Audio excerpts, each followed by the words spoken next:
मम्मक से मरम नहीं पाई, हम ही ते इन मूल गंवाई। माया मोह रहा भरपूरी, माया मोही लखो बिचारी। मम्मक से मरम नहीं पाई। साहब कहते हैं माया के सेवन करने से तुम मरम नहीं पा रहे हो। अगर हमारे सामने एक जाल हो आंखों के सामने तो आगे की चीज को नहीं देख सकते हैं। हमारे मन में माया है तो हम मरम को नहीं जान सकते। काम की माया जब हमारे चित्त पर छा जाती है तो हमारा तत्व विवेक सो जाता है और हम नहीं सोचते हैं कि हमें क्या करना चाहिए। कर्तव्य से विमुख होकर के आदमी भ्रष्ट हो जाता है। लोभ की माया, मोह की माया, भय की माया, क्रोध की माया, माया का पर्दा जो हमारे चित्त पर आता है तो हम मर्म नहीं जान पाते हैं। मर्म को जानने के लिए माया का पर्दा हटाना पड़ेगा। जिन इंद्रियों से हम भोगों में लगते हैं उन इंद्रियों के संबंध में हमें अविवेक उत्पन्न होता है। जितना हमारा मन भोगों में लगता है उतना हमारा मन विवेक से शून्य होता चला जाता है। हम जितना भोगों से अलग होते हैं, मन के विकारों से अलग होते हैं, उतना जागृत होते हैं। इसीलिए साहब ने कहा है, फाम आगे फाम पाछे फाम दाहिने डेरे, फाम पर जो फाम करे सो फाम है मेरे। आगे पीछे दाएं बाएं सावधान, संतो जागत नींद न कीजिए, असंतो जागते रहो नींद न करो। जागना क्या है? माया के पर्दा को दूर रखना। मन में माया आ जाती है। माया बाहर नहीं है, मकान, दुकान, जमीन, परिवार माया नहीं है। ये तो उपयोग की चीजें हैं। माया है इनके प्रति बने हुए लोभ और मोह और काम और क्रोध, ईर्ष्या और द्वेष, मानसिक विकार माया है। माया माया सब कहे, माया लखे न कोय, जो मन से नहीं उतरे माया कहिए सोए। मन माया तो एक है, माया मन ही समाय, तीन लोग संशय परी, मैं काहे कहूं समझाए। तो मन का मोह माया है और उस मन के मोह को दूर करने का प्रयास हमें करना चाहिए। माया मोह लखो विचारी। साहब कहते हैं माया मोह को विचार करके लखो।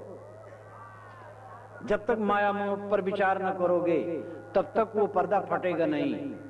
एक मेरा पुत्र है, मेरी गोद में है, बड़ा प्यारा है। और अगर हम विचार करने लग जाएं तो एक लड़का है और मोह घट जाएगा। थोड़ा और विचार करने लग जाएं तो एक हाड़ चाम का ढांचा है। थोड़ा और विचार करने लग जाएं तो मिट्टी का पिंड है। थोड़ा और विचार करें तो कणों का प्रवाह है। विचार की गहराई में हम जितना उतरते जाते हैं वस्तुएं खोती जाती हैं। इतने लोग यहाँ बैठे हैं और एक समाज बना है। अगर हम विचार करें तो एक एक व्यक्ति अलग अलग है और अभी कुछ समय के बाद उठ जाएंगे, समाज खत्म हो जाएगा। विचार की गहराई में उतरने से माया अपने आप खत्म हो जाती है। माया कोई आकाश में नहीं बैठी है जो किसी के ऊपर कूद पड़े। माया हमारे मन का मोह है और मोह इसलिए है क्योंकि हमारे पास विवेक नहीं। साहब कहते माया मोह लखो विचारी। विचार पूर्वक माया मोह को लखो। विचार करने से माया दूर होगी। अन्य साधन जो हैं, अन्य साधन मन को थोड़ा संतोष देते हैं। नाम जप, मंत्र जप, पूजा पाठ और भी कोई क्रियाकांड, ये मन को थोड़ा संतोष देते हैं। इसमें माया का मोह मिटता नहीं। चित्त केवल सात्विक बनता है। अगर आप कोई पवित्र नाम जपते हो, पवित्र धारणा में अपना मन रखते हो और कोई पूजा पाठ करते हो तो आपके मन में एक सात्विक भावना उत्पन्न होगी और उस दिशा में आगे बढ़ेंगे। लेकिन माया का मोह तब मिटेगा जब विचार उत्पन्न होगा। इसीलिए योग वाशिष्ठ नाम के बृहद ग्रंथ में बताया गया है मोक्ष के 4 पौरिये हैं, 4 दरवाजे हैं। सम, संतोष, विचार और सत्संग। सत्संग चाहिए और विचार चाहिए और संतोष चाहिए और शम चाहिए।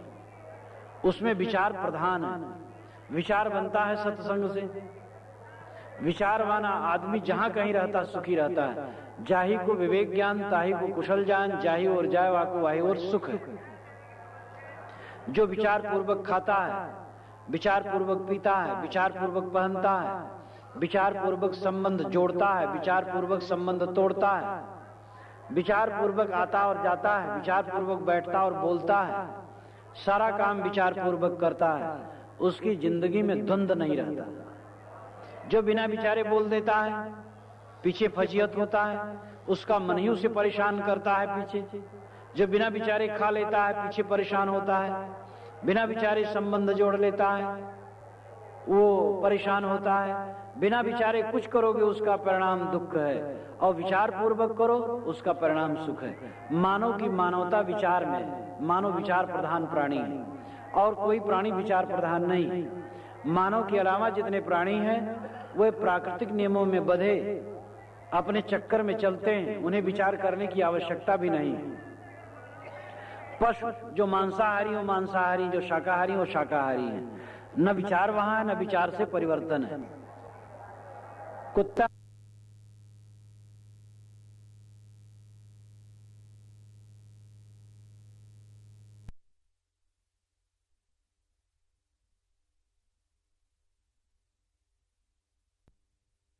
सकता क्योंकि विचार नहीं जग सकता है। आदमी में विचार है, विचार से वो पूरे जीवन के लिए संयमी हो सकता है, और न विचार करे तो किसी क्षण भी वो संयमी नहीं रह सकता है। तो पशु पक्षियों के लिए प्रकृति का विधान है, मनुष्य के लिए प्रकृति का विधान नहीं है। मनुष्य के जीवन में विचार की प्रधानता है। वाणी और मन, मनुष्य को दो महान शक्तियां मिली हुई हैं, और वह विचार करके अपनी बातों को व्यक्त करता है और दूसरे के व्यक्त विचारों को सुन करके समझता है। इसलिए मनुष्य की मनुष्यता है उसके विचार में। विचारवान हमें होना चाहिए। साहब कहते माया मोह लखो विचारी। माया मोह को विचार करके देखो, माया क्या है, विचार करके देखो। जब से हमारा जन्म हुआ आज तक क्या रहा साथ में, जिन लोगों के साथ में हमने जन्म लिया, जिन लोगों के साथ में हम खेले, जिन लोगों के साथ में हमने हंसी मजाक विनोद किया, जिन लोगों के साथ में हमारे दिल की धड़कन धड़कती रही, वह आज कहां है? उनके बीत गए, न मालूम कितने दिन हो गए। आज जो मिले हैं कहां रहेंगे? आप लोगों की भीड़ ये कहां बैठी रहेगी मेरे साथ, और मैं भी आपके साथ कब तक बना रहूंगा? तो अगर हम विचार करते हैं तो माया मोह अपने आप टूटता है। माया मोह के टूटने का साधन केवल विचार है। इसलिए भजन अखंड आप कर सकते हैं। दफ्तर में हो वहां भी विचार रखें और भजन चलता रहेगा। टट्टी फेंकते हो, मेहतर का काम करते हो, मेहतर का काम घटिया नहीं समझना चाहिए। अपना अपना मेहतर तो हर इंसान है, हर आदमी अपनी टट्टी धोता है। विचार करते रहे तो वहां भी माया मोह का पर्दा टूटता रहेगा। हल चलाते समय, खेत गोड़ते समय और कोई भी काम करते समय जो रचनात्मक दिशा में कार्य हैं, उन सभी कार्यों को करते हुए हम विचार मग्न हो सकते हैं। विचार मग्न, संकल्प मग्न एक बात नहीं। कोई मन के पुलावे खा रहा है वो विचार नहीं। एक आदमी था, वो बाजार गया था, तो बाजार में देखा एक मुराव था, उसकी दुकान पर बड़ी बड़ी ककड़ियां रखी थी, 1.5 हाथ की ककड़ियां। उसने कभी वैसी ककड़ी नहीं देखी थी। उसने कहा ये क्या है भैया? वो समझ गए बेवकूफ आदमी, इसको ठगना चाहिए। कहे तुम नहीं जानते हो बिलायती अंडा है? कहे कितना दाम है? कहे 5 रुपया। कहे इसका महत्व क्या है? कहे इसमें जब पक्षी निकलता है और बड़ा होता है तो एक पंख मारता 1000 जोजन उड़ जाता है, और दाम इसका केवल 5 रुपया है। वो बहुत सस्ता समझा, 5 रुपया दिया और 4 पैसे की ककड़ी 5 रुपये में लेके चल दिया। और कल्पना करने लगा अंडा फूटेगा, पक्षी निकलेगा, बड़ा होगा, उस पर बैठ करके मैं देश विदेश घूमा करूंगा, दूर दूर तक व्यापार करूंगा और दुनिया के किसी कोने में घुमाऊंगा, क्योंकि एक पंख में 1000 मील जाता है, 1000 जोजन जाता है। मग्न था और उसको हाथ में लिए जा रहा था। उधर से कुत्ता दौड़ते दौड़ते आ रहा था। उस कुत्ते का शरीर लगा और ककड़ी टूट गई। दोनों खंडों को लेकर के रोते रोते घर पहुंचा। पत्नी ने कहा क्या बात है? तो बताया। तो पत्नी ने कहा तब तो बड़ा अच्छा था, इस पक्षी पर मैं बैठ करके रोज अपने नैहर घुमाया करती। तो उसने उठाया डंडा और लगा मारने। कहा बेवकूफ, रोज रोज जब तू इसको लेकर के नैहर जाती तो ये मर जाता कि रहता? तो मतलब है ये सब क्या है? ये मन के पुलावे खाना है। ये तो बाहर की कहानी हुई, चाहे कहानी सच न हो, लेकिन हम लोग उससे ज्यादा नहीं। 60 वर्ष के हो गए हैं, कल्पना करते रहते हैं 22 वर्ष के नौजवान हैं। टूटी झोपड़ी में पड़े हैं, कल्पना करते रहते सतवाले भव्य भवन में। तो इस प्रकार ये विचार नहीं है, ये तो कल्पना में डूबना है। विचार है तत्व चिंतन। ये शरीर कहां तक सच है, इसमें सच्चाई क्या है, मैं कौन हूं, जगत क्या है, कर्तव्य क्या है, और ये संसार के प्राणी पदार्थ कब तक मेरे साथ हैं, इस पर गहराई से सोचना विचार कहलाता है। और विचार से माया का मोह टूटता है। माया मोह ही लखो विचारी। साहब कहते विचार पूर्वक माया मोह को लखो, और माया मोह को लखोगे तो माया मोह टूट जाएगा। जब तक तुम माया को देख नहीं पाते हो, माया बलवती है, जहां माया को देखे माया गायब हो जाएगी। सांख्य दर्शन में इसका बड़ा सुंदर रूपक दिया गया है। प्रकृति नटी है, वो नाचती है, और पुरुष जब उसे देख लेता है तो वो लजा जाती है और अपना नाचना बंद करके गायब हो जाती है। एक बड़ा सुंदर अलंकारों में कहा गया है। अर्थ यही है कि मन का मोह मानो नटी है, और जब पुरुष देख लेता है, यानी व्यक्ति जब उस माया मोह को देख लेता है तो नाटक बंद हो जाता है। तो माया मोह ही लखो विचारी। विवेक पूर्वक माया मोह को लखो और माया मोह का पर्दा निश्चित ही टूटेगा। जो माया मोह के पर्दे को फाड़ करके जीता है वो सुख से जीता है। घर में रहो, परिवार में रहो, लोगों को स्नेह दो, सद्व्यवहार करो, लेकिन ममता न करो। सब समय जाना है, ये भाव जिसके मन में बना रहता है वो कहीं भूलता नहीं। जो मान बैठा है यही रोज रहना, वही भूलता है। जाना सबको है, चाहे सबको अपना माने और चाहे सबको अपना न मान कर रहो। जितनी अवधि है उतने दिन रहोगे और जाना पड़ेगा निश्चित अवधि को। लेकिन जो जगत को जीत करके रहता है, जीता है, वो कल्याण प्राप्त करता है, और जगत में हार करके आसक्त होकर के जीता है, वो बंधन प्राप्त करता है। इसलिए हमें जगत को जीत करके रहना चाहिए। आए हैं सो जाएंगे, राजा रंग फकीर, कोई सिंहासन चढ़ चला, कोई बांधे जात जजीर। जो आए हैं वो जाएंगे, चाहे राजा हो, चाहे रंग हो, चाहे फकीर हो। फर्क इतना ही है कि एक सिंहासन पर बैठ करके जाता है, एक जंजीर में बंध करके जाता है। सिंहासन पर बैठ करके जाने का मतलब क्या है? मोह को जीत करके जाना, राग का क्षय करके जाना, अपने मन को सबसे अनासक्त करके सब समय आनंद मग्न होकर के रहना। और एक जंजीर में बंध के जाना, काम में बंधे, क्रोध में बंधे, ईर्ष्या द्वेष में बंधे, चिंता शोक मोह विकलता में बंधे, अनेक मानसिक विकारों में बंधे हैं। तो बंद करके गए तो कोई मतलब न हुआ। यैया जगत रहा भरपूरी, जगत होते है जाना दूरी। यैया कहे सुनो रे भाई, हम ही तेन जय जय पाई।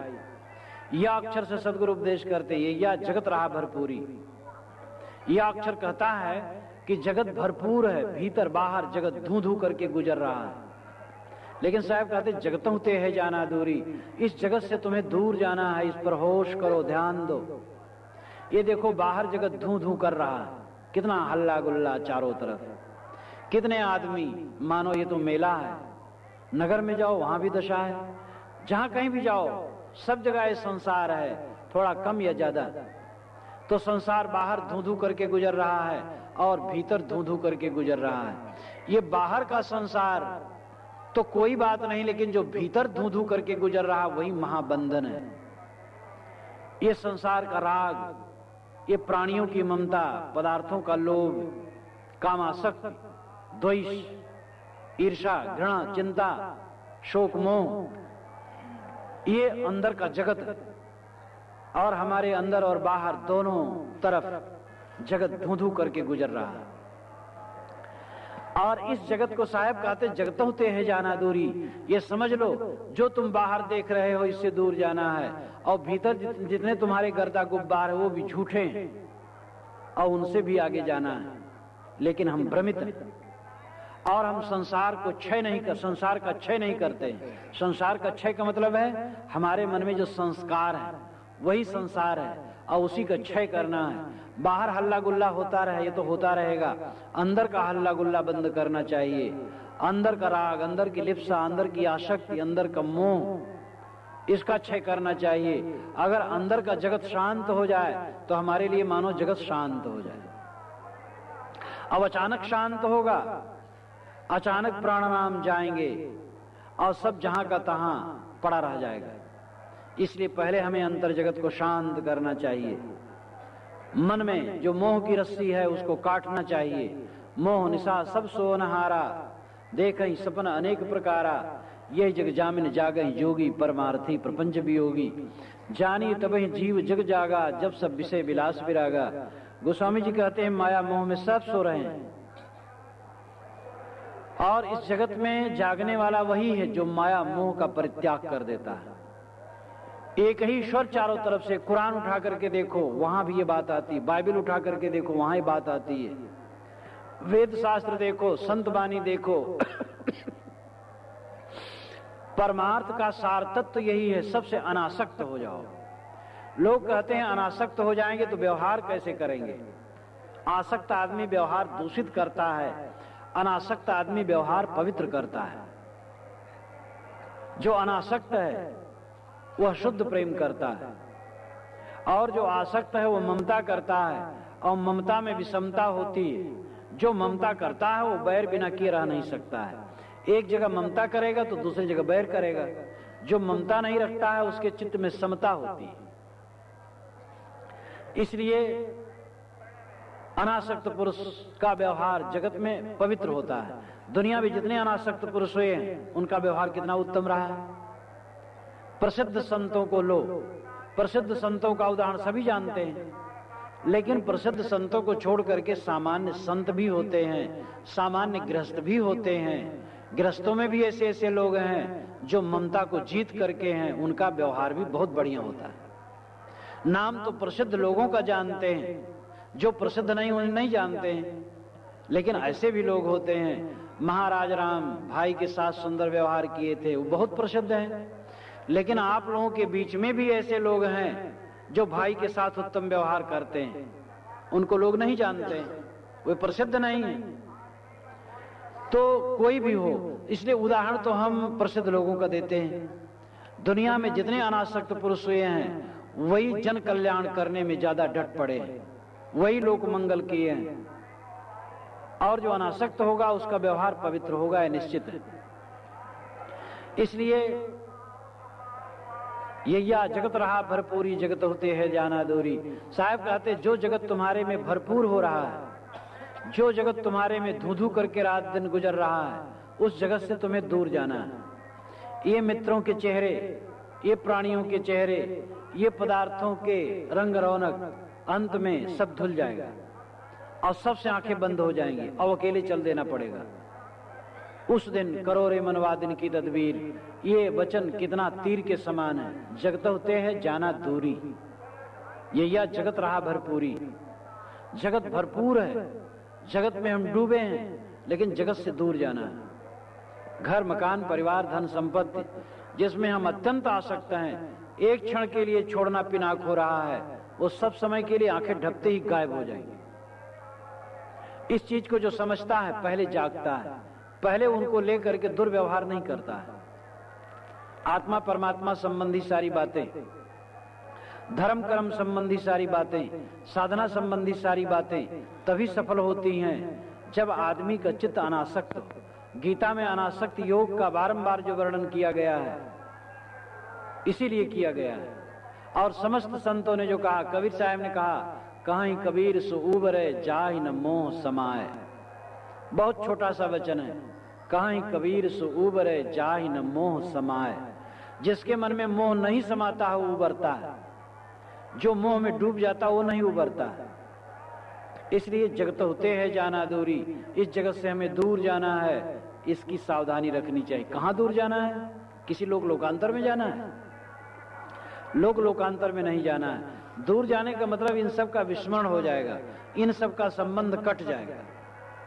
जीव का शरीर छूट जाए और छूट जाने के बाद उसी घर में चाहे जन्म ले, लेकिन पहले का आभास थोड़े रहता है, कुछ नहीं रहता है। तो जो कुछ संसार है हमसे दूर हो जाता है। मन से दूर हुआ, बस दूर हुआ। गाड़ी नींद में पहुंच करके हम अपने शरीर को ही भूल जाते हैं 4-6 घंटे के लिए। तो साहब कहते हैं जगत होते है जाना दूरी, ये या कहे सुनो रे भाई हम ही तीन जय जय पाई। या अक्षर कहता है कि अय भाई सुनो, हम ही तीन जय जय पाई, हम करके ही लोग अपना जय समझते, अपनी विजय समझते हैं। यानी संसार में अपनी विशेषता अहंकार में समझते हैं। संसार के प्राणी पदार्थों में अहंता ममता करके अपने जीवन का लाभ समझते हैं। हमारे मन में जितनी अहंता ममता होती है उतना हम समझते हैं कि हम सफल हैं, लेकिन वास्तव में सफल वही है जो अहंकार को अलग कर देता है। अपने को संसार में जोड़ना, संसार को अपने में जोड़ना, यही अविद्या है। और इसी को जो काट देता है वही जानो विद्वान है, वही जानो ज्ञानी है। संबंध दोष से विकार उत्पन्न होता है, संबंध दोष में सावधान रहना सच्चा भजन है। आदमी धन का संजोग पा करके दुर्व्यवहार करता है। युवक और युवती एकांत में हो करके उनके जीवन में दुर्व्यवहार आता है। और इसी प्रकार कहीं भी कोई भी बात है, संग दोष से विकार उत्पन्न होता है। संग दोष न हो तो विकार नहीं उत्पन्न होता है। इसलिए संग दोष से सावधानी की महती आवश्यकता है। और हम अविवेक पूर्वक मानते हैं कि मेरा है और बनाते हैं मन में ये मेरा है, ये मेरा है। बारंबार वस्तुओं को, प्राणियों को देख करके अपने मन में अहम बनाते हैं, ये सब मेरे हैं। ये महाअविवेक का लक्षण है। मैं तनहूं अज्ञान यही है, मैं नहीं तनहूं ज्ञान कहाई। कहे राम सुन लक्ष्मण भाई। राम ने लक्ष्मण से कहा एक बार कि मैं शरीर हूं यही अज्ञान है, मैं शरीर नहीं यही ज्ञान है। सारे प्राणी पदार्थों को अपना न मानना ज्ञान है, और सब कुछ को अपना मानना यही अज्ञान है। क्योंकि जो अपना नहीं है उसको अपना कहना अज्ञान नहीं तो क्या है। तो सब कुछ को अस्वीकार कर देना सच्चा भजन है। नास में नामे ना हम, कपिल का महासूत्र है। यह सब मेरा नहीं है, मैं क्रियावान नहीं हूं, मेरा भोक्तृत्व नहीं है, संसार में एक तृण मेरा नहीं है। इस प्रकार जो विवेक में जागता है उसके जीवन में शोक नहीं होता है। और जो जितना ही अपने आप को प्राणी पदार्थों में चिपका लेता है, आबद्ध कर लेता है, आसक्त कर लेता है, उतना शोक करता है। शोचत मुह्यमान है। वेद के मंत्रों में यही बताया गया, अनिशया सोचत मुह्यमान है। जो मुह्यमान है, विमोहित है, वही सोचता नहीं, चिंता करता है। और वही अनीश यानी असमर्थ है। जो मोह को त्याग देता है वो ईश हो जाता है, और जो मोह में डूबा है वो अनीश है। ईश कहते हैं समर्थ को, अनीश कहते हैं दुर्बल को। जो मोह करता है वो दुर्बल होता है, जो मोह त्याग देता है वो सबल हो जाता है।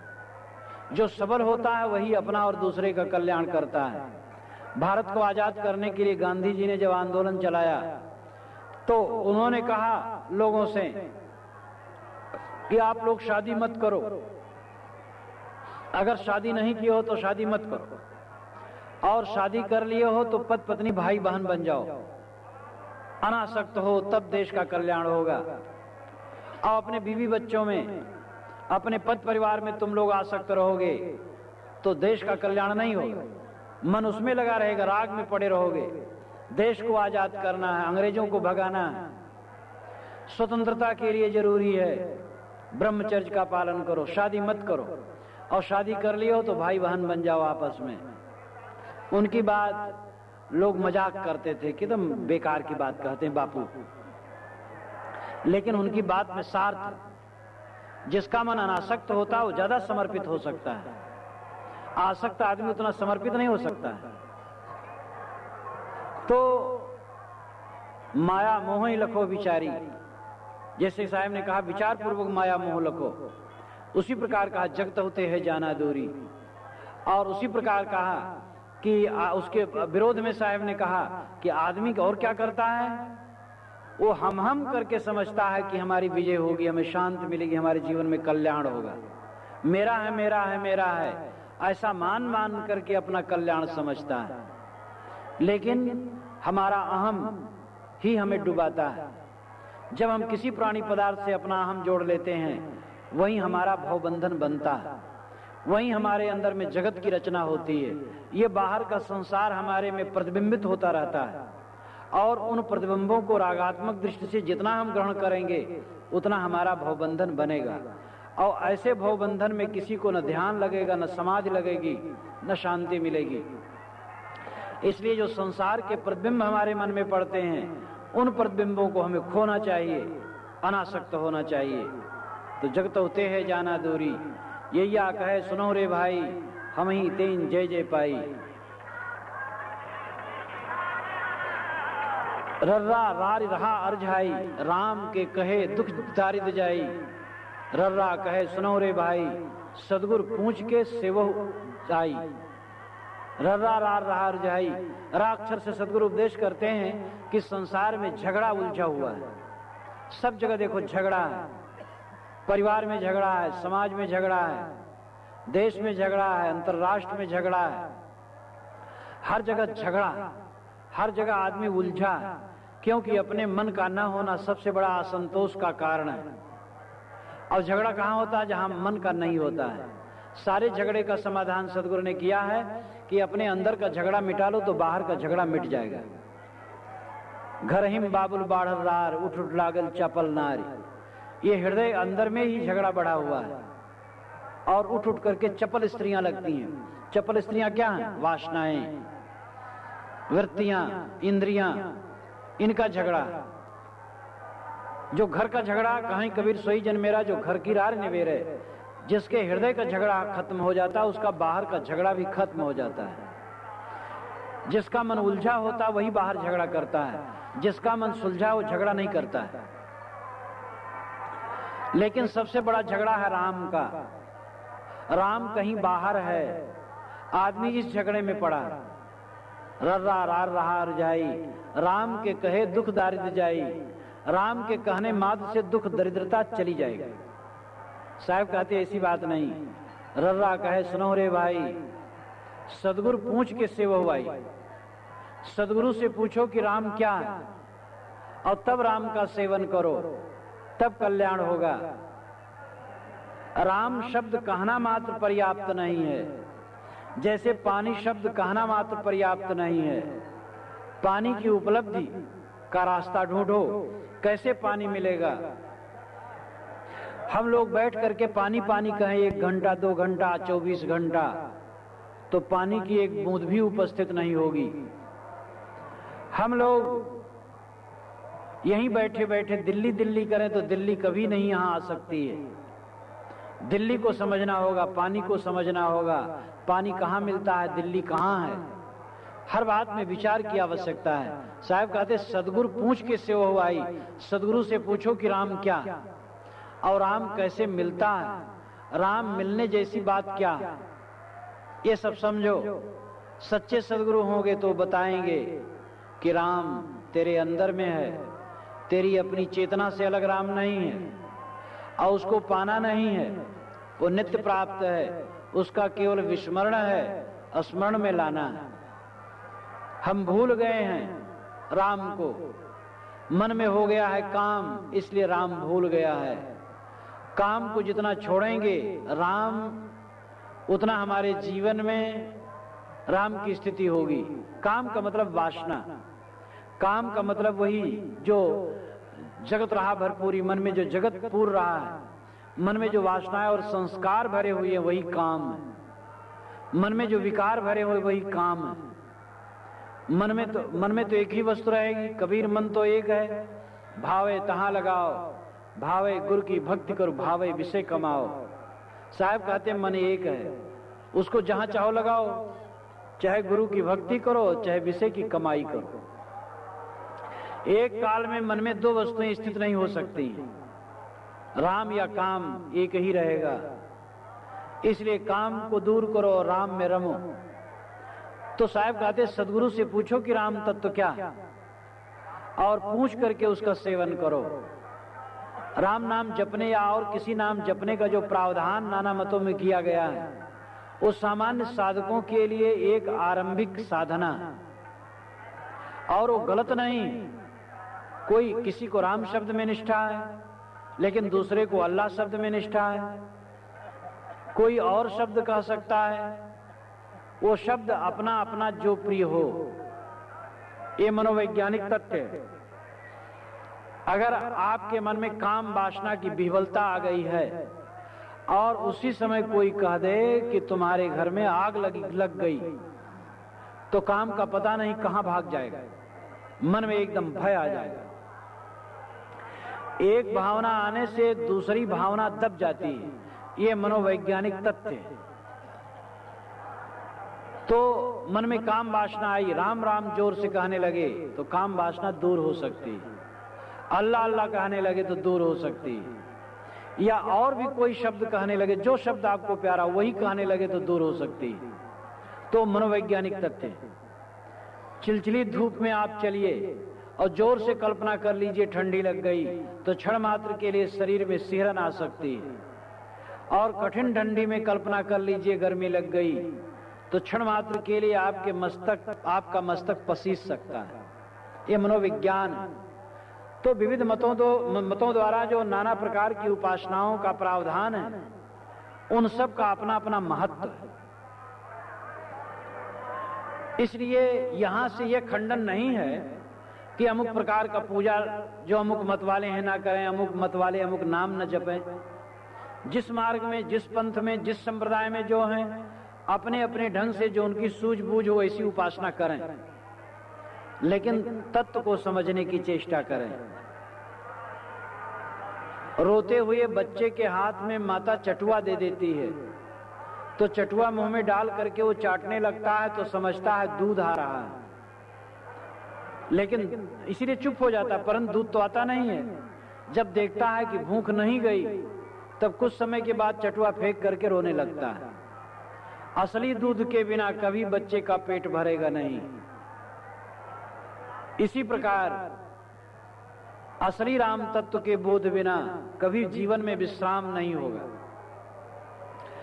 किसी भी शब्द के कहने से, बारंबार दोहराने से, मंत्र के दोहराने से मन परिमार्जित होता है, मन में सात्विक भावना आती है, मन की दिशा बदलती है।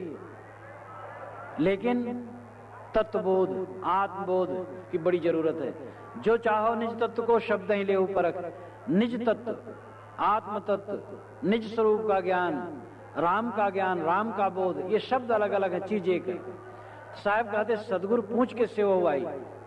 बारंबार बीजक भर में उन्होंने 50 बार साहब ने राम का नाम लिया है।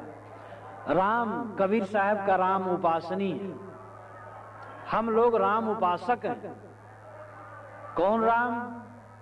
उन्होंने बताया, हृदय बसे ते ही राम न जाना। वो हृदय में राम बसता है, वो मेरी चेतना है, मेरी आत्मा है, मेरा सत्व है, मेरा अपना आपा है, जिसको छोड़ करके मैं एक क्षण अलग नहीं हो सकता हूं।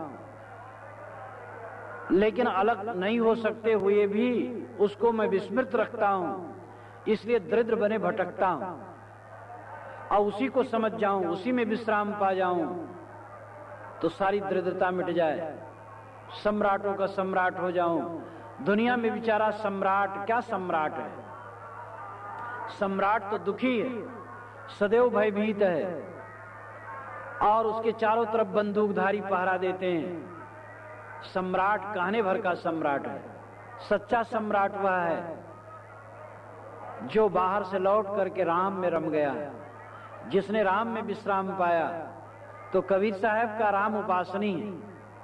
उन्होंने राम तत्व में रमने के लिए ही कहा, और वह राम अपनी आत्मा है, अपनी चेतना है। इसलिए साहब कहते हैं सदगुरु पूछ के सेवा हुआई। सदगुरु से पूछो, बिना सदगुरु के ज्ञान नहीं होगा। कुछ लोग कहते हैं कि गुरु न करे तो क्या काम नहीं हो जाएगा। एक अध्यापक ने कहा कि महाराज अगर गुरु न करे तो काम नहीं बन सकता है। हम कहे क्यों नहीं बन सकता है? अगर लड़के दुकान पर किताबें ले लें BA में LLB की, और अध्यापक के पास न जाए, प्रोफेसर के पास न जाए, न पढ़े, तो भी पढ़ सकते हैं। कि नहीं महाराज तब तो नहीं पढ़ सकते हैं। हम कहे आप गुरु हो करके जो कहते बिना गुरु के काम चल जाएगा, ये बड़ा अद्भुत लगता है। सभी बच्चे, शुरू से ही सभी बच्चे, 5 वर्ष का बच्चा किताब ले ले और किसी अध्यापक, किसी गुरु के पास ना जाए, पढ़ लेगा क्या? बिना गुरु के कैसे कुछ बोध हो सकता है? सामान्य बात का भी ज्ञान बिना गुरु के नहीं होता है। अध्यात्म तत्व का ज्ञान बिना गुरु के कैसे होगा? लेकिन अहंकारी मन झुकना नहीं चाहता है, कहीं विनयी नहीं होना चाहता है, कहीं से स्वीकारना नहीं चाहता है। लेकिन इस प्रकार अहंकारी बन करके किसी का कल्याण नहीं हो सकता है। स्वामी विवेकानंद ने कहा है कि तुम अपने मन को शिशु बना लो और गुरु के चरणों में डाल दो, तब तुम कुछ सीख सकते हो। अगर हमें पानी पीना है तो पानी पिलाने वाले के हाथ के नीचे अपना हाथ रखना पड़ेगा। बिना झुके कहीं कुछ मिलता नहीं। इसलिए गुरु की बड़ी आवश्यकता है। गुरु और सदगुरु में भेद है। यहाँ गुरु से अर्थ सदगुरु है। गुरु, पहला गुरु तो माता पिता ही माने जाते हैं। जिंदगी में एक एक चीज का ज्ञान देने वाला गुरु कहलाता है। संतों ने 7 गुरु कहा है और 8वां सदगुरु, लेकिन वो भी एक वर्गीकरण मात्र है। जिंदगी में गुरु की गणना नहीं की जा सकती। एक एक छोटी छोटी बात का बोध देने वाला मानो गुरु है। सदगुरु केवल एक है, जिसके विचार से, जिसके संपर्क से मन की भ्रांतियां कट जाती हैं, मन की उलझनें शांत हो जाती हैं और आदमी को परम विश्राम मिल जाता है। ऐसे महापुरुष की संगत, शरणागति और प्रवचन और विचार से और उपासना से शांति मिलती है, वही सदगुरु है। और ऐसे सदगुरु की महती आवश्यकता है। हर नर, हर नारी को, कितनी स्त्रियां पूछती हैं कि कितने धर्म ग्रंथों में लिखा गया है कि स्त्री का गुरु पति, पति को गुरु स्त्री नाम, गुरु रग्नित जाति नाम वर्णा नाम ब्राह्मणो गुरु, पति को गुरु स्त्री नाम सर्वसभ्यागतो गुरु। ब्राह्मण का गुरु अग्नि है, गुरु रग्नित जाति नाम वर्णा नाम ब्राह्मणो गुरु। अन्य वर्णों का गुरु ब्राह्मण है। पति को गुरु स्त्री नाम, पति का एक ही गुरु, नारी की एक ही गुरु पति है। और सर्वसभ्यागतो गुरु, अभ्यागत सबका गुरु है। अभ्यागत का मतलब सामने आया हुआ, जो दरवाजे पर आ गया वो गुरु तुल्य पूज्य। ये नीति की बात है, ये कोई अध्यात्म तत्व की गहराई की बात नहीं। पति विचारा भोला भाला देहाभिमानी अज्ञानी जीव पत्नी को क्या ज्ञान दे देगा, बोध दे देगा और पत्नी का तरंतार कर देगा।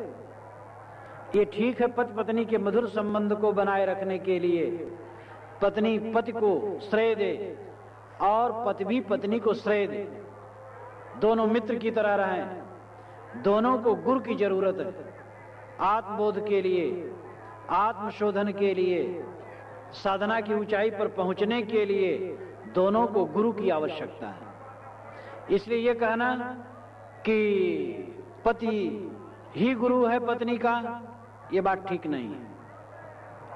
अब ये अलग बात है कि कोई गुरु बन करके स्त्रियों में जा करके और उससे गलत व्यवहार करता हो, बिना गुरु के मुक्ति नहीं होती, ऐसा कह करके नारियों को लुभा करके नाजायज ढंग से उनसे सेवा लेता है, निकट संबंध बनाता है। ऐसे कितने गुरु नामधारी होते हैं, वह स्त्रियों से ज्यादा घुलना मिलना चाहते हैं। स्त्रियों से पैर दबवाना, तेल लगवाना, स्त्रियों से सेवा करवाना, स्त्रियों के निकट ज्यादा से ज्यादा रहना, ये ऐसे लोग गुरु नहीं है, गुरु पशु है। सच्चा गुरु होगा वो मर्यादा से रहेगा, विवेक से रहेगा। स्त्रियों का भी कल्याण चाहिए, पुरुषों का भी होना चाहिए। गुरु सबको निर्देश करता है, लेकिन गुरु मर्यादा से रहता है। स्त्री घट, पुरुष घट, ये दोनों घट अपने अपने क्षेत्र में दोनों की मर्यादा की महती आवश्यकता है। दोनों का संबंध अविवेक पूर्वक नहीं होना चाहिए। मैंने अभी कहा था, संग दोष से ही सारे पाप उदय होते हैं। सज्जन लोग संग दोष में पड़ करके बिगड़ जाते हैं। नेमि ऋषि नारद और कितने ऋषियों का उदाहरण है। वे तपस्वी थे, ईमानदार थे, त्याग में सच्चे थे, लेकिन उनको कुसंग पड़ा और कुसंग में उनको व्यामोह हो गया। सावधान नहीं हुए, हटे नहीं और कुसंग करते रहे, और कुसंग करने से मन में मोह का आवरण आ गया। जब मोह का आवरण आता है तब आदमी समझ नहीं पाता है कि मैं क्या करता हूं। कुसंग में हजार ज्ञान की बातें बह जाती हैं, पता नहीं लगता है। केवल ज्ञान काम नहीं करता है, परहेजगारी की महती आवश्यकता है। हजार ज्ञान आपको बचा नहीं सकता है अगर कुसंग करेंगे तो। पराई स्त्री की संगत में पड़ करके गृहस्थ लोग, पराये पुरुषों की संगत में पड़ करके स्त्रियां बिगड़ जाते हैं। ऐसे साधु किसी भी स्त्री की संगत करके जब आवरण उसके मन में आता है तो बिगड़ जाता है। इसलिए ज्ञान का अहंकार न होना चाहिए। थोड़ा सा ज्ञान रहे लेकिन कुसंग से बच के रहें तो कल्याण है, और बहुत ज्ञान हो कुसंग करें तो कल्याण नहीं। कुसंग का मतलब यहाँ है विरोधी आलंबन। स्त्री के लिए पुरुष विरोधी आलंबन है, पुरुष के लिए स्त्री विरोधी आलंबन है। दोनों को मर्यादा पूर्वक रहना चाहिए। तो इन बातों को लेकर के कुछ संत ज्यादा कह देते हैं कि स्त्री का, कुछ विद्वान कह दिए हैं कि स्त्री का गुरु तो पति ही उसका है, लेकिन ये बात सच नहीं। तो स्त्री और पुरुष और सभी को चाहिए कि जीवन में सद्गुरु का वर्ण करें। जिसका ज्ञान पवित्र है, आचरण पवित्र है, वही सच्चा गुरु है। आचरण भी पवित्र होना चाहिए, ज्ञान भी पवित्र होना चाहिए। कोई ज्ञानी तो है यानी समझता खूब है, आचरण अच्छा नहीं है, तो उसके द्वारा प्रकाश न मिलेगा। किसी का आचरण तो अच्छा है लेकिन ज्ञान की दिशा उसकी सही नहीं है, तो उससे भी कल्याण नहीं होगा। इसलिए सच्चा ज्ञान भी हो, सच्चा आचरण भी हो, ऐसे सद्गुरु की शरण में जानी चाहिए। और अपने अहंकार की गठरी को कहीं तो उतार करके रखना पड़ेगा, तभी तो कुछ बोध मिलेगा। इसलिए साहब कहते सद्गुरु पूछ के सेवो हुआई। केवल राम या भगवान के झगड़े में न पड़े रहो, राम और भगवान को अलग मान करके भटकते न रहो। काशी, बद्री, केदार, प्रयाग खोजते न रहो भगवान को। सद्गुरु के पास जाओ, सद्गुरु से पूछो तो बता देगा, घटही में है, भटकना नहीं है। देखो यहाँ प्रयाग में आए हैं लोग, कितने लोग, अधिकतम लोग तो आए हैं कि मौनी अमावस्या के पर्व के दिन चल करके संगम में गोता लगाएंगे, कल्याण हो जाएगा। और बेचारे संगम में पहुंचते हैं कि वहीं गंगम पुलिस लोग नहलवा करके लौटा देते हैं और तुरंत गठरी उठाते हैं, चल देते हैं। न किसी संत से मतलब है, न महात्मा से मतलब है, न सत्संग से मतलब है। अधिकतम तीर्थ यात्री जो प्रयाग में आए हैं, बस आए हैं और पहुंचे हैं संगम में, डुबकी लगाए और बस चल दिए, तुरंत बस पकड़ लिए। चलो ठीक है, वह भी कुछ आए गए, मेहनत किए और देखे सुने, अच्छा ही है। लेकिन इस संगम का फल है जब संत संगम किया जाए। हमारे ऋषियों महर्षियों ने जो ऐसी कल्पनाएं की और महिमा परक बात कह करके जो ऐसा लगाया, उसका मूल उद्देश्य यही था कि इसी बहाने लोग आएंगे, सत्संग सुनेंगे, समझेंगे, विचारेंगे, एक दूसरे को देखेंगे, मन की भ्रांतियां दूर होंगी, आपस में सामंजस्य, समन्वय स्थापित होगा, मेल मिलाप होगा। जैसे गंगा जमुना और एक काल्पनिक सरस्वती का संगम माना गया, उसी प्रकार ये मनुष्यों का संगम, असली संगम तो यह है। इस संगम में स्नान करना चाहिए, ज्ञान का स्नान करना चाहिए। तो गुरु के चरणों में, सदगुरु के चरणों में पहुंचें और उनसे पूछें राम तत्व क्या है। सच्चे सदगुरु बता देंगे तेरे अंदर में है, तेरे अंदर में है, ये भी कहने का तरीका है, तू ही। मैं वेद का एक मंत्र कहूंगा और समाप्त करूंगा। परिद्यावा पृथ्वी सद्यत्वा परिलोकान परदिशा परिस्व ऋतस्य तंतुम विततम विचरते तत्पश्यत तद्भवत् तदासीत। द्यावा पृथ्वी अनेक भुवन दिशाएं, सभी दिशाएं ऋत से परिपूर्ण है, नियम से परिपूर्ण है। लेकिन जो इस नियम को भी चीर देता है, जो इस प्रकृति के जाल को फाड़ करके आत्म तत्व तक पहुंच जाता है, तत्पश्यत तद्भवत् तदासीत, उसके ऋष 3 बात कहता है। ध्यान दीजिएगा। और मैं अपने प्रवचन को अब समाप्त करने वाला हूं और बड़ी सावधानी से ध्यान दे इस पर। तत्पश्यत तद्भवत् तदासीत, जब आदमी प्रकृति के जाल को फाड़ देता है, इसका अभिप्राय यह हुआ कि जब समझ लेता है कि जो कुछ माया मोह जड़ जगत है, इस सब से भिन्न मैं शुद्ध चैतन्य हूं, अपने स्वरूप ज्ञान तक पहुंच जाता है, तब तत्पश्चात उसको देख लेता है। तद्भवत वही हो जाता है, तदासीत वही है ही। ये 3 वचन है। तत् अन्य वचन है, तत्पश्चात उसको देख लेता, वह अलग है कोई परमात्मा, उसको देख लेता है। यहां परमात्मा और महात्मा कुछ नहीं कहा गया, केवल तत् कहा गया, उसको देख लेता है। तब कहा गया तद्भवत वही हो जाता है, तब कहा तदासीत वही है। अगर हम उसको कहें सरलता से कि जो जड़ चेतन के भेद को समझ लेता है वह ईश्वर को देख लेता है, वह ईश्वर हो जाता है, वह ईश्वर ही है। वह राम को देख लेता है, वह राम हो जाता है, वह राम ही है। तो ऋषि पहले कहता है उसको देख लेता है, क्योंकि आदमी तैयार नहीं है कि यह माने कि राम हमसे अलग है, राम हमारा स्वरूप है। वो यही मानता राम हमसे अलग है, भगवान कहीं बाहर है। हर आदमी भगवान बाहर खोजता है। इसलिए ऋषि ने सोचा पहले अगर कहूं कि भगवान तेरा स्वरूप है तो फिर समझ नहीं पाएगा। तो ऋषि ने कहा तुम जब माया मोह को फाड़ दोगे, माया मोह का पर्दा हट जाएगा, तो तुम भगवान को देख लोगे, राम को देख लोगे। तो आदमी में थोड़ा संतोष हुआ, थोड़ी श्रद्धा हुई। तब ऋषि ने और समझाया तद्भवत वही हो जाओगे, तुम राम ही हो जाओगे। गोस्वामी जी ने भी कहा जानत तुम ही हो ही जाई, तुम राम ही हो जाओगे। लेकिन ऋषि समझता है कि हो जाना भी नकली है। कोई थानेदार हो गया तो रिटायर्ड हो जाएगा, कोई कलेक्टर हो गया कलेक्टरी छूट जाएगी, तो हो जाना भी नकली है।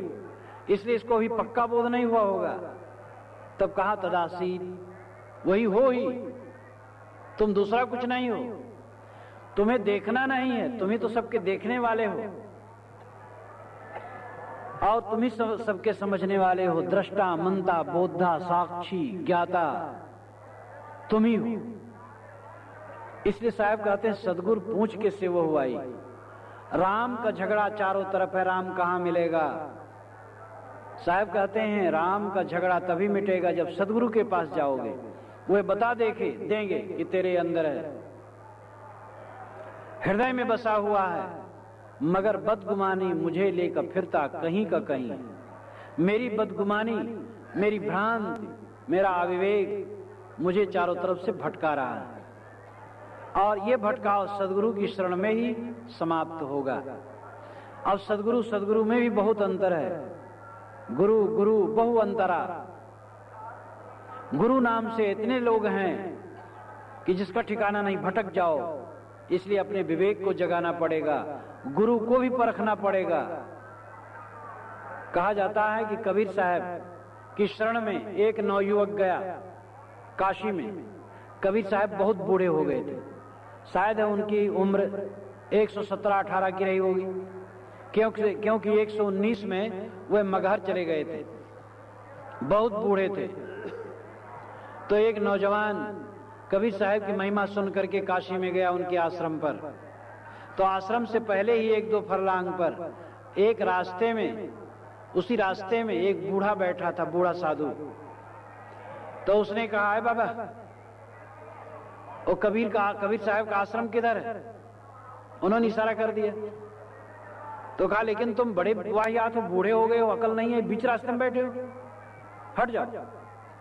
लेकिन वो थोड़ा खिसके हो नहीं रह गए, तो बढ़ते हुए उनके सर में एक थप्पड़ हल्के से मारते हुए आगे बढ़ गए। जब आश्रम पर पहुंचा तो पूछा कि साहब कहाँ है? मैं उनकी शरण में आया हूं, मैं दीक्षा चाहता हूं। साधुओं ने कहा भाई जिस रास्ते से तुम आए हो उसी रास्ते पर वो गए हैं घूमने, कहे अभी कोई चले मुझे बताए, और मैं इतना बेताब हूं उनके चरणों में लिपटने के लिए, अभी अभी मैं उनके दर्शन करना चाहता हूं। तो एक साधु हो लिया और चल दिया। कुछ दूर गया और कहा देखो वो रास्ते में जो बैठे हैं वही बाबा हैं। उसको लगा मैंने तो बड़ा अनर्थ किया, जिसकी मैं शरण में आया उसी को चाटे मारा। वो गया और उनके चरणों पर गिर पड़ा।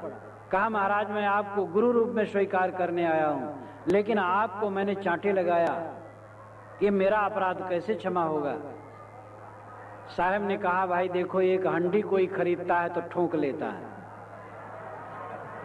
और तूने हमें गुरु चुनने को आया है तुम मुझे, तो अगर तुम मुझे कुछ ठोक लिया तो क्या बुरा किया? अब इसका अर्थ नहीं है कि आप जाओ कहीं गुरु चुनने तो उसको ठोको लेकिन इसका अर्थ यह है कि अपना भी विचारो। 2-2-4 गुरवचन है, 2-2-5 गुरवचन नहीं। गुरमुख वाणी निर्णय होई, निर्णय वचन ही गुरमुख वाणी। इसलिए गुरु को भी परखने की महती आवश्यकता है। तो साहब कहते हैं, सदगुरु पूछ के सेवहु आई। सदगुरु से पूछ करके तब राम का सेवन करो। और अंतिम अर्थ यही है कि राम रम रहा है सबके अंदर में। आज मैंने भा से कहा, भब्भा भवर रहा भरपूरी। भा में सदगुरु ने बताया कि हर आदमी भयभीत है, और जो भयभीत है वो कायर है, नपुंसक है, वो कुछ नहीं कर सकता है। जीवन में निर्भय बनो। निर्भय आदमी सदाचारी बन सकता है, निर्भय आदमी नैतिकता में चल सकता है। जो हर समय डरता रहता हो, क्या नैतिकता में चल सकता है? भय के कारण ही तुम्हारी स्थिति दूर हो गई है, और भयभीत होकर के आदमी जीवन गुजारता और मर जाता है। फिर माँ के माध्यम से सदगुरु ने कहा कि माया मोह सर्वत्र परिपूर्ण है, लेकिन विचार करके तुम माया का पर्दा फाड़ दो। विचार द्वारा ही माया शांत होगी, और कोई दूसरा नहीं रास्ता है।